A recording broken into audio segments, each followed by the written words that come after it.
The vault is opening. What I'm about to unseal was buried in institutional regime change files, while most market commentary was treating this as another Fed appointment. And what the sealed intelligence reveals about Kevin Warsh and why the specific name triggered Wall Street panic may permanently alter how you understand Federal Reserve dynamics and market safety nets. Marcus Sterling here, the Vault Keeper. Where the secrets institutions bury get unsealed. Donald Trump has officially confirmed Jerome Powell is out. That was expected according to the sealed political timeline. But the man replacing him, that's the institutional nightmare scenario. As soon as the name dropped, stocks started dumping. Gold and silver took historic plunges. The era of easy money officially ended. The great collapse everyone feared might have just been triggered by the one appointment nobody expected to trigger it. Before we proceed with the unsealing, I need to know whose company we're keeping inside this vault. Tell me in the comments. Where are you watching this from? This intelligence is global. The Fed regime change mechanics I'm about to expose operate across every market simultaneously. Now let me show you what the sealed files reveal about why this appointment changes everything. The rules of the game didn't just change according to the vault structural analysis. The game board was flipped over, and your portfolio positioning is sitting in the crosshairs. Trump's new pick for the Federal Reserve is a man named Kevin Warsh. Wall Street knows his name, and according to the sealed behavioral data, they're terrified of him. Here's why the Vault Intelligence shows this matters. Go back to 2008, according to the sealed historical files. The Great Financial Crisis. The world was falling apart. Banks were collapsing. The Federal Reserve was panic printing money to stop the bleeding, handing out bailouts to anyone with a balance sheet. Kevin Warsh was there. He was a Fed governor during the crisis. But while everyone else was trying to flood the system with cash to save the day, the vault records show Kevin was the dissenter shaking his head. He hated the bailouts according to documented policy positions. He was terrified all that free money would destroy dollar value. He actually wanted to keep interest rates high while the economy was burning. He warned everyone about inflation, said printing money was a trap. The sealed minutes document his arguments clearly. Think about the institutional logic. In the middle of a crisis, he wanted to take the hard road. Let prices fall, let malinvestment clear, protect the currency even if stocks crashed. Fast forward to 2011, according to the Vault timeline. The Fed decides to print another $600 billion to help the housing market, what they called QE2. Kevin Warsh fought it hard according to sealed policy debates. He called the benefits small and the risks massive. When he realized he couldn't stop the money printer, he didn't just complain according to the Vault behavioral files. He quit. He resigned. That tells you everything about his character the sealed data reveals. He is a man who would rather see stock prices fall and the economy slow down than risk destroying the currency. Most Fed chairs want to be liked, according to institutional psychology analysis. They want the stock market up. They want confidence high. They want approval. Kevin Warsh, the Vault files show, does not care about popularity. Even recently in 2022, he came out swinging according to public statements. Said the Fed waited way too long to raise rates, said they lost all credibility, believes that quantitative easing, fancy term for printing money, is destructive. He thinks it creates bubbles, makes the wealthy wealthier, hurts normal workers. His entire philosophy according to the sealed framework, higher rates, slower growth, stronger dollar. This is the exact opposite of what the market was betting on for 2026. Just when the regime change mechanics seem straightforward, there's one classified positioning dynamic that inverts the entire picture. By the end of this briefing, you'll discover the institutional signal that connects Warsh's 2008 playbook to his 2026 statements to the Trump weak dollar agenda, and why the collision between these forces makes volatility the new base case. Stay with me. Because what's buried in the vault data about the buy the dip safety net elimination isn't speculation, it's documented market structure change, and it determines whether you survive or get liquidated in what's coming. Now let me unseal what Wall Street's script was versus what this appointment just destroyed. Wall Street had a playbook for 2026 according to the sealed positioning data. The script was simple and everyone was positioned for it. Trump gets elected. Trump bullies the Fed. Interest rates go to zero. Money printer goes brrr. Stocks go to the moon. Everyone gets rich. That was the institutional bet. That was the consensus trade. But this Kevin Warsh appointment, the Vault Intelligence shows, is a plot twist nobody saw coming. It's what the sealed analysis calls the Trump paradox. For the last year, Trump has been promising lower interest rates according to public statements. He yelled at Jerome Powell for not cutting rates faster. Everyone invested with the mindset that the easy money party would never end. The market thought, we'll inflate our way out of debt. Dollar gets weaker. Stocks compensate by going higher. That dream just died according to the Vault regime change files.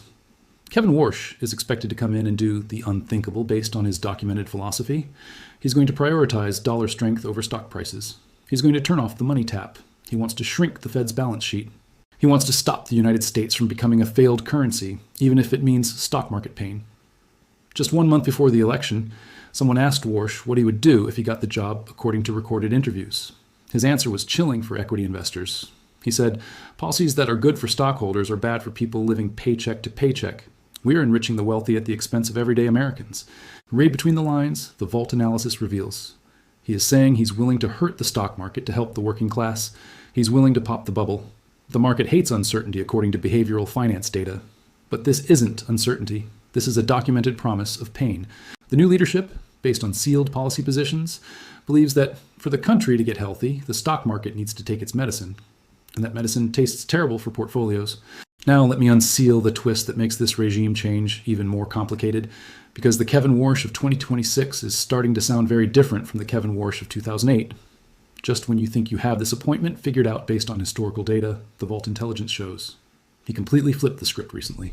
Suddenly, the man who hated cheap money is talking about lowering interest rates, according to recent interviews. He's going on media saying, we need to get rates down to help the housing market. Wants 30-year mortgages to be affordable again. Pitching himself as the White House's best friend. So the institutional question. The sealed behavioral analysis forces, did he actually change his philosophy? Or is he just telling Donald Trump exactly what he wants to hear to get the job, planning to switch back to his old ways once he has power? It's the classic Trojan horse strategy the Vault files document across political appointments. But here's what matters according to market mechanics. It doesn't matter what's in his heart. It matters what the market thinks. And right now, the market is terrified of a strong dollar based on the sealed positioning data. To understand why, you need to think like Trump according to the Vault strategic framework. Trump actually wants the US dollar to be weak. That sounds counterintuitive. Usually, strong is good and weak is bad in common language. But in global economics, the Vault trade dynamics show it's the opposite. Think of the US economy like a store selling goods globally according to the sealed export data. If the dollar is strong, our prices are high for foreign buyers. Other countries look at American products, cars, corn, technology, and say, too expensive, buying from China. But if the dollar is weak, we become the discount aisle. Our products get cheap for the rest of the world. They buy more American goods. Factories get busy. Stocks go up. And here's the kicker. The government's massive mountain of debt becomes easier to pay off in devalued currency. Trump wants a weak dollar to win the trade war according to documented policy goals. But Kevin Warsh, his entire career according to the Vault files, has been about protecting the dollar's value. He is the strong dollar enforcer, the currency defender. So the sealed collision analysis reveals we're heading into a massive institutional conflict. Unstoppable force meeting immovable object. The president wants inflation to juice the economy. The Fed chair's documented philosophy wants deflation to save the currency. This is a recipe for volatility according to the Vault market structure data. The days of the stock market just going up in a straight line are over.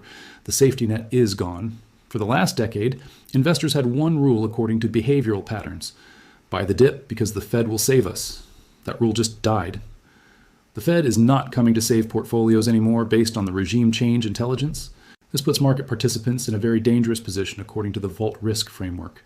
We are entering what the sealed analysis calls a financial kill zone. Whether Warsh obeys Trump or goes rogue with his documented philosophy, the outcome is chaos. And in chaos, the Vault data shows fortunes get made or destroyed based on positioning. But before we talk about offensive strategy, how to actually position for this regime change, we need to talk about defense according to the Vault discipline framework. When the global economy gets unpredictable based on policy uncertainty, the only thing you control is risk management. If you don't know where your exposure is, you're walking blind into a minefield. Now, let's get to the institutional playbook, because the next few months are going to offer a very specific window according to the Vault timing analysis. If you understand the mechanics of what happens next, you can front-run the rest of the market based on documented patterns. Here's the truth about stock markets. The sealed behavioral data reveals prices do not fall because of bad news. Markets can handle bad news. If the news is profits are down, the market says okay and adjusts the price rationally. What markets cannot handle, according to the Vault psychology files, uncertainty. The market is a control mechanism. It needs to predict the future. When it can't, when the information set is incomplete, it panics, sells everything just to be safe.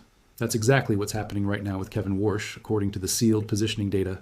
He is a giant question mark. Is he a Trump loyalist? Is he a rogue agent maintaining his 2008 philosophy? Is he going to slash rates or hike them? Nobody knows. And because nobody knows, everyone is running for the exit based on documented flow data. But here's the thing the Vault historical analysis shows about market panics. They are almost always wrong. The stock market is a drama queen according to behavioral patterns. It overreacts to everything. When things are good, people buy like they have infinite money. Prices go way too high. When things are bad, people sell like the world is ending. Prices go way too low. The pendulum swings too far in both directions according to the sealed volatility data. It never stops in the middle. So let's take institutional perspective. Let's look at actual data, not emotions. Every single year, the stock market drops according to historical records. It's a guarantee. Even in the best years in history where everyone made money, we still saw drops of 10 to 20% during the year. It's the price of admission, the Vault framework documents. The legendary investor Charlie Munger had a brutal rule about this, according to documented philosophy. If you cannot handle a 50% drop in your portfolio without panic selling, you do not deserve the exceptional returns. You deserve the mediocre results you're going to get. The mathematics backs him up according to the sealed performance data. Look at the last 45 years. In 34 of those years, the S&P 500 finished positive. That means you have a 75% win rate just by maintaining exposure, just by showing up. But the institutional question the Vault analysis forces, what if this time is different? What if we hit recession? Fine, let's assume worst case according to the sealed crisis data. Let's say the economy crashes hard. History shows the average time to recover from a massive crash is only 1 to 2 years according to documented patterns. That's it, 24 months. If you're positioning for long-term, 2 years is the blink of an eye according to the Vault timeline analysis. Most participants try to be tactical. They sell, now hoping to buy back cheaper. The Vault data shows that's a losing game. You have to be right twice. Time the exit and time the re-entry. Nobody gets that right consistently. But there's one more piece of Vault intelligence that connects the Warsh regime to the Trump collision to what actually happens to portfolios. Stay with me, because what I'm about to unseal about how institutional players think during regime changes versus how retail panics separate survival from destruction. Now, let me explain how institutional participants typically think during major market regime shifts, because behavioral data consistently shows that mindset, not headlines, determines long-term outcomes during volatility. The institutional framework is simple but often misunderstood. Market drawdowns are not automatically crises. In many cases, they are price adjustments. When high-quality assets decline sharply, professional capital does not automatically interpret that as failure. It evaluates valuation, liquidity, and time horizon. Opportunity is assessed, not emotion. The difference between stress and stability, according to long-term data, is almost always time horizon.